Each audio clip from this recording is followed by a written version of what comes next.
महोदय, थोडक्यात आदरणीय मुख्यमंत्री देवेंद्र फडणवीस साहेबांनी अर्थसंकल्प मांडला। 7,59,467 कोटी रुपयाचा अंदाजित अर्थसंकल्प सादर केला आणि ज्याच्यामध्ये 40,552 कोटीची महसुली तूट आहे। निश्चित आहे की या ठिकाणी अर्थसंकल्प मांडत असताना सुद्धा जी राजकोषीय उत्तरदायित्व वित्तीय व्यवस्थापन कायद्यानुसार राजकोषीय तूट स्थूल राज्य उत्पन्नाच्या 3% कमी ठेवण्यात सुद्धा शासन यशस्वी झालेलं आहे। मला वाटतं अनेक चांगले निर्णय या अर्थसंकल्पाच्या माध्यमातून घेतले गेले। या अर्थसंकल्पामध्ये शेती, उद्योग, पायाभूत सुविधा, रोजगार, सामाजिक विकासावर, गुंतवणुकीवर अधिक भर दिला गेला आहे। आणि मला वाटतं मी आपल्याला अगदी पॉईंटशीर सांगतो की प्रवासी वाहतुकीसाठी, माल वाहतुकीसाठी 2047 पर्यंत वाहतुकीचं जाळं जवळजवळ निर्माण करण्यासाठी 1,200 किलोमीटर मेट्रो मार्ग, 6,000 किलोमीटरपेक्षा जास्त द्रुतगती मार्ग विकसित करण्याचा निर्णय या ठिकाणी घेतला गेला आहे। महाराष्ट्रामध्ये अमृतकाल रस्ते विकास योजनेच्या अंतर्गत या ठिकाणी 2025 ते 47 पर्यंत रस्त्याचा टप्प्याटप्प्याने विकास केला जाईल असं या ठिकाणी सूचित केलेलं आहे। ज्याच्यामध्ये 6,272 किलोमीटरचे द्रुतगती मार्ग आणि 14,919 किलोमीटरचे राज्य व जिल्हा मार्ग तसेच पर्यटनासाठी 4,247 किलोमीटरचं प्रस्ताव या 47 पर्यंत विकसित करण्याचा दृष्टिकोन या अर्थसंकल्पामध्ये निश्चितपणे ठेवला आहे, ज्याच्या माध्यमातून महाराष्ट्राची अर्थव्यवस्था $5 ट्रिलियन नेण्यासाठी महत्त्वाकांक्षी योजना या अर्थसंकल्पामध्ये मांडलेल्या आहेत।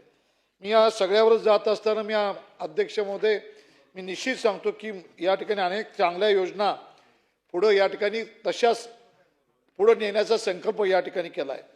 आदरणीय आमच्या पक्षाचे नेते एकनाथजी शिंदे साहेबांनी त्यावेळी मुख्यमंत्री असताना या ठिकाणी जी मुख्यमंत्री लाडकी बहीण योजना आणली त्याचं देवेंद्र फडणवीस साहेबांनी या अर्थसंकल्पामध्ये सांगितलं की ही योजना 5 वर्ष चालू राहणार आहे आणि ज्याच्या माध्यमातून 1,500 रुपये लाडक्या बहिणींना अनुदान स्वरूपात भाऊबीज मिळणार आहे। एक चांगलं धोरण 5 वर्ष पुढे नेण्याचा संकल्प या अर्थसंकल्पातून मुख्यमंत्र्यांनी आपल्यासमोर मांडला। त्याचंच बरोबर मागल त्याला सौर कृषीपंप मिळाल या ठिकाणी देण्याचा संकल्प आपण केला आहे। शेतकरी कर्जमाफी हा महायुतीच्या काळामध्ये निवडणुकीमध्ये शेतकरी कर्जमाफीच्या संदर्भात घोषणा केली होती, त्याच्या संदर्भातली घोषणा नुसती न करता आज खऱ्या अर्थानं या ठिकाणी ती राबवण्याची योजना या अर्थसंकल्पामध्ये केली। राज्यात 30 सप्टेंबर 2025 पूर्वी जे पीक कर्ज आहे ज्याच्यामध्ये थकबाकी असेल त्या पात्र शेतकऱ्यांना 2 लाखापर्यंतचं कर्जमाफी आणि जे प्रामाणिक भरणार आहे त्यांना 50,000 रुपये कर्जमाफी देण्याचं धोरण या ठिकाणी स्वीकारलं आहे। मी निश्चितपणे या ठिकाणी सरकारचं आणि या महायुती सरकारचं अभिनंदन करतो। कर्जमाफी आता 3ऱ्यांदा या ठिकाणी आपण देतोय। मला निश्चितपणे सांगायचं या सगळ्याचा महाराष्ट्र आता थांबणार नाही आणि विकासाच्या अधिक चालना देण्याचा अर्थसंकल्प या ठिकाणी मांडला असला तरी मला एक प्रकर्षानं मुद्दा जाणवला की या राज्याच्या अर्थसंकल्पामध्ये या देशामध्ये साखर आणि सूत ह्या 2 उद्योग अतिशय महत्त्वाचे उद्योगधंदे आहेत आणि ज्याच्या माध्यमातून या देशामध्ये आणि महाराष्ट्राची खऱ्या अर्थानं अर्थसंकल्प या ठिकाणी मांडला तेव्हा याचा उद्योगामध्ये कुठेही उल्लेख सुद्धा याच्यामध्ये झाला नाही। अध्यक्ष महोदय, या हंगामामध्ये महाराष्ट्रामध्ये जवळजवळ 25-26 हंगामामध्ये जवळजवळ 107 खाजगी साखर कारखाने आणि 103 सहकारी साखर कारखान्यांनी हंगाम आपला या ठिकाणी घेतला, ज्याच्यामध्ये 1,000 मेट्रिक लाख टन गळीत या ठिकाणी ऊस गळीत केलं, 95 लाख टन साखर उत्पादित झाली आणि ॲव्हरेज साखर उतारा 9.45% या ठिकाणी साखर उतारा मिळाला। अध्यक्ष महोदय, हा उद्योग अडचणीत आलेला आहे। 50 लाख शेतकरी या उद्योगावर साखर उद्योगावर अवलंबून आहेत आणि निश्चित पद्धतीनं या ठिकाणी 2 लाख रोजगार या उद्योगावर अवलंबून आहे आणि खऱ्या अर्थानं या ठिकाणी व्यापारी वर्ग असेल, तोडणी वाहतूकदार असेल, असे 65 लाख शेतकरी या शेतकरी आणि इतर नागरिक या उद्योगावर अवलंबून आहेत। आणि मला वाटतंय आपण जर बघितलं असेल तर FRP शेतकऱ्याला देण्यासाठी उत्पादन खर्चाच्या आधारावर शेतकऱ्याला शेतीमालाला उसाला भाव हा मिळालाच पाहिजे, ही भूमिका आमची सुद्धा आहे आणि तो मिळालाच पाहिजे। शासनानं केंद्र सरकारनं 2020-21 पासून 25-26 पर्यंत FRP मध्ये 2850 पासून 3550 पर्यंत FRP पर्यंत वाढ केली, जी जवळजवळ 24% वाढ ही FRP मध्ये झालेली आहे. आणि त्या मानानं या ठिकाणी आज आपण बघितलं तर एखादा उद्योग असा असतो की ज्याच्यामध्ये कच्च्या मालाचा दर आणि त्याच्यावर येणारा उत्पादन खर्च आणि मग त्याच्यापासून निघणारा फिनिश प्रॉडक्ट जो साखर आहे, हा किमान त्याची किंमत ह्याच्यापेक्षा जास्त असावी तरच हा उद्योग चालतोय. तो एकमेव उद्योगधंदा असा आहे साखर उद्योगधंदा आणि साखर कारखाने. ह्याच्यामध्ये FRPची किंमत, कच्च्या मालाची दर केंद्र सरकार या ठिकाणी जाहीर करतं. या ठिकाणी उद्योगाला लागणारा उत्पादन खर्च वर्षानुवर्ष वाढतो. याच्यामध्ये तोडणी वाहतुकीचा खर्च आहे, या ठिकाणी कामगारांचा खर्च आहे, वेगवेगळे ज्या ठिकाणी उत्पादनासाठी लागणारं जे काही उपपदार्थ असतील, मटेरियल असेल, त्याचा खर्च वाढतो. परंतु या ठिकाणी साखरेच्या किमतीमध्ये वाढ नाही. जगामध्ये एकमेव उद्योगधंदा असा आहे की ज्याच्यामध्ये कच्च्या मालाचा दर जाहीर आहे, उत्पादन खर्च जाहीर आहे, परंतु पक्क्या मालाला शाश्वती नाही. साखरेला बाजारामध्ये 1.5 वर्ष साखर आम्ही विकतो, याला शाश्वत नाही आहे. आणि केंद्र सरकारनं जी FRP दिलेली साखरेचा दर जो जाहीर केला आहे तो मिनिमम 3100 रुपये केला आहे. मला वाटते आज आमच्या साखर कारखान्याचा दर 3560 रुपये आहे आणि साखर आपण 3700 रुपयांना आज विकत जरी असलो तरी या ठिकाणी किमान 400 ते 500चा फरक असेल तर हा साखर उद्योग टिकेल. आज साखर उद्योगाच्या माध्यमातून जर आपण बघितलं तर निश्चित पद्धतीनं जवळजवळ आपला जर FRPची जी कर्ज FRP देणं असेल ती जवळजवळ महाराष्ट्रामध्ये 4315 कोटी रुपये FRP ही अनेक साखर कारखान्यांनी देणं बाकी आहे. या ठिकाणी थकीत पगार आहेत, तोडणी वाहतुकीचे पैसे देणं बाकी आहे. हा कशामुळे झालेला आहे तर बाजारामध्ये साखरेला दर मिळत नाही, उत्पादन खर्च वाढलेला आहे आणि साखरेच्या किमतीला हमीभाव नाही. म्हणून मला याद्वारे निश्चित सांगायचं आहे की कर्ज देणं आणि त्याचं रिशेड्यूल करणं ह्याच्यातून काही उपयोग नाही. या उद्योगधंद्याला सावरण्यासाठी सरकारनं किमान 500 रुपये प्रति टन अनुदान स्वरूपामध्ये साखर कारखान्यांना या ठिकाणी मदत केली.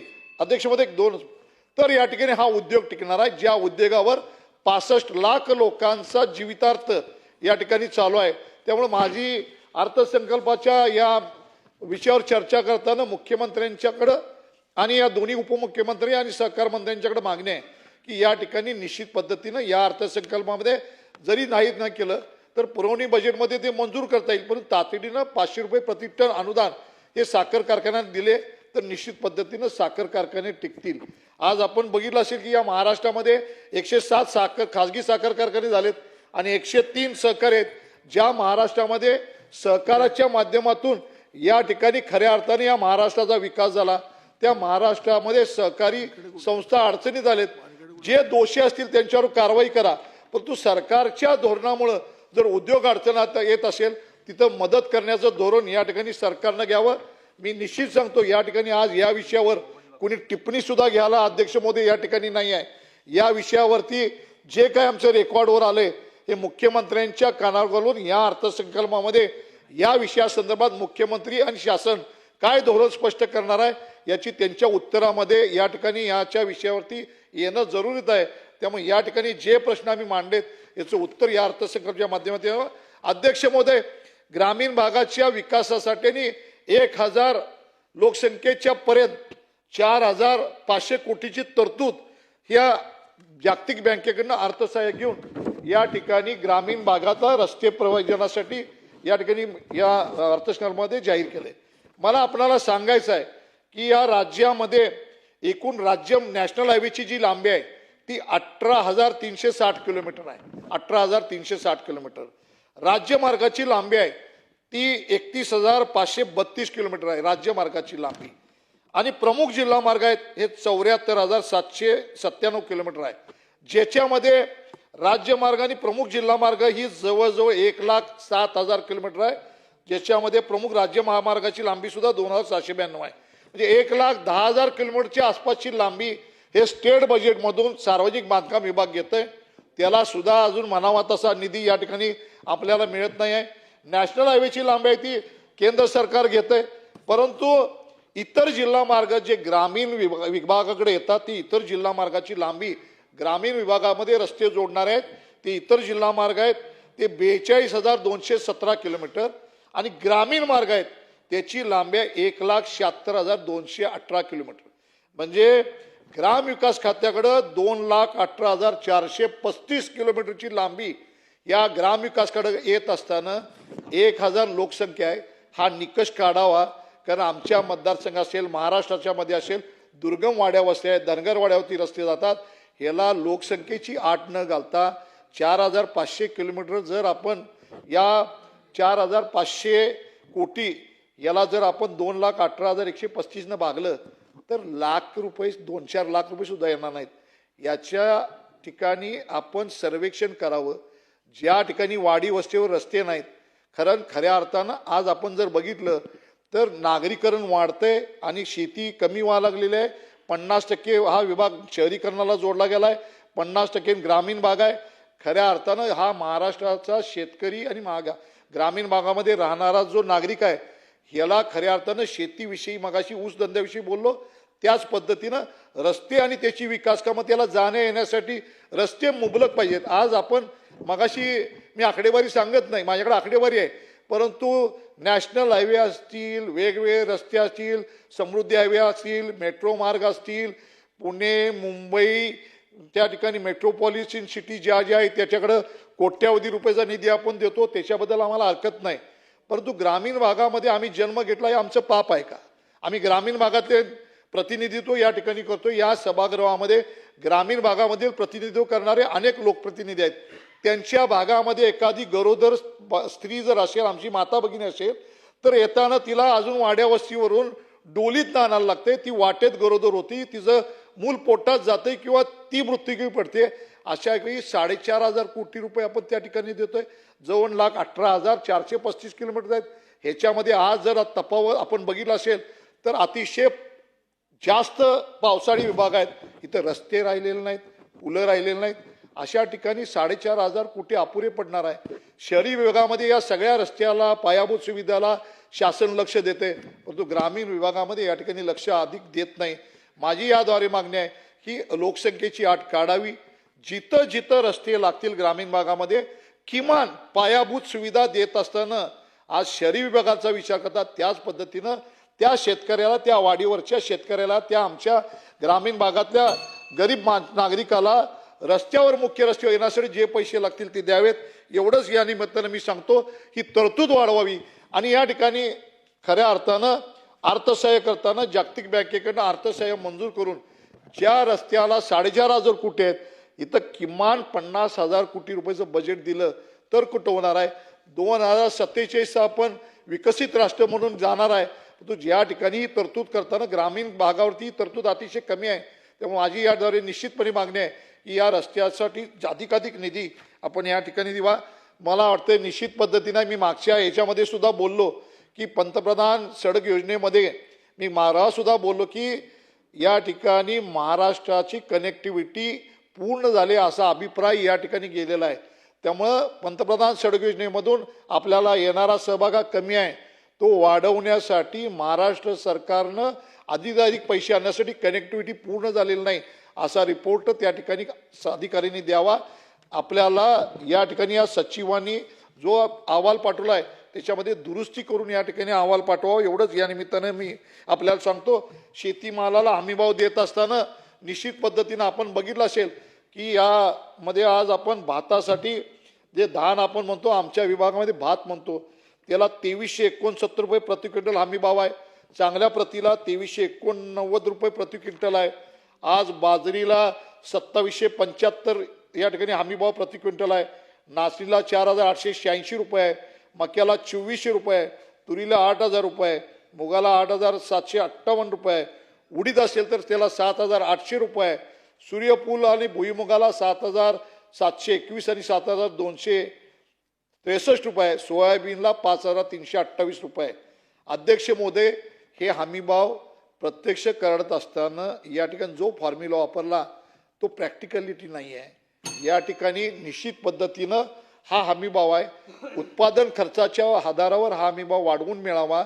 आणि मी आपणाला सांगतो की जे खरेदी केंद्र आहेत, या खरेदी केंद्रावरनं खरेदी केलेले आकडेवारी जर असेल तर या महाराष्ट्रातल्या शेतकऱ्याचा सगळा उत्पादित होणारा शेतमाल असेल, हे मी वाचलं, भातापासून सोयाबीनपासून अगदी उडीदापर्यंत असेल, हे त्या आपल्या जी पणन केंद्र उभारलेत इथं खरेदी केलेली जात नाहीत.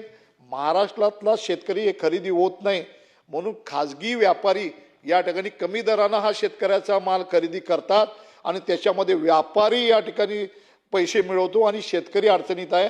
त्यासाठी एक वेगळं धोरण या ठिकाणी आणून हा माल ज्या त्या हमीभावाप्रमाणे खरेदी